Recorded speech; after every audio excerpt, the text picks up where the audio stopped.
Alright guys, today we're doing the section called definite integrals. Alright, so definite integrals, I just want to show you an example.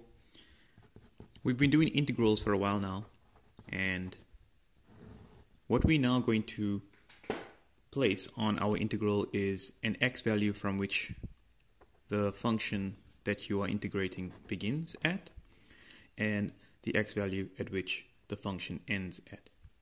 So generally, whenever you have a graph and it's going from, let's say, point A to point B,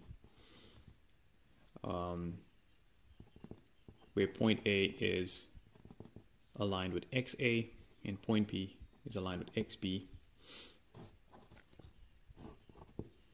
let's make it a continuous graph. We're saying that if you want to find the integral of this function, you're actually finding the area underneath the graph.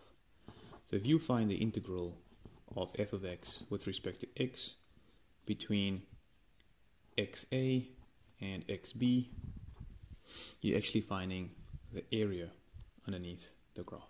So this is basically what the definition of an integral is. So an integral is quite cool. You can actually calculate areas.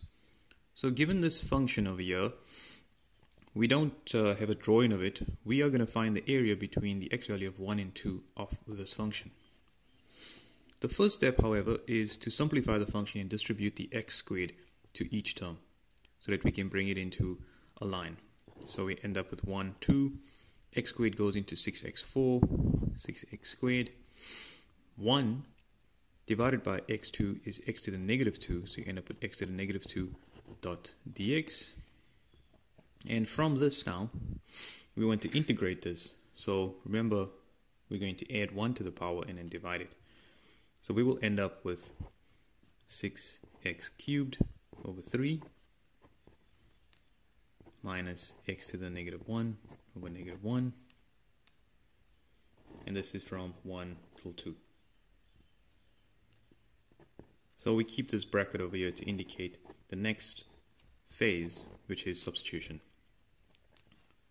I can simplify this, however, so I'm going to quickly simplify that. And I can take the two negatives and make it a positive.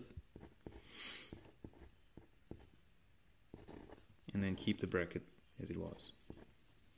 The first thing I do is substitute the 2, the end value. Alright, and that will give me 2 multiplied by 2 cubed plus 2 to the power of negative 1. I keep that in a bracket, and then I substitute the 1 into each of the x values.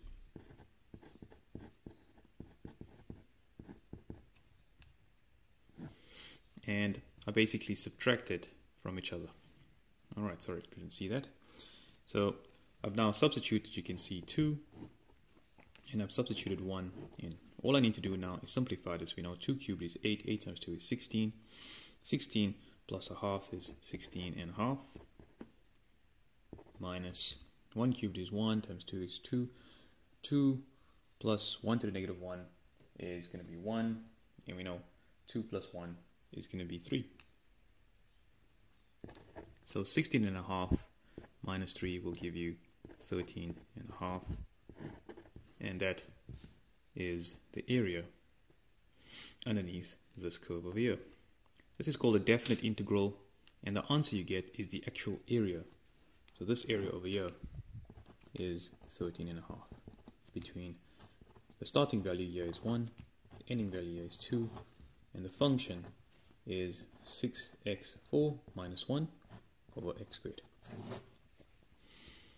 Alright, and that's what we have there. Thanks.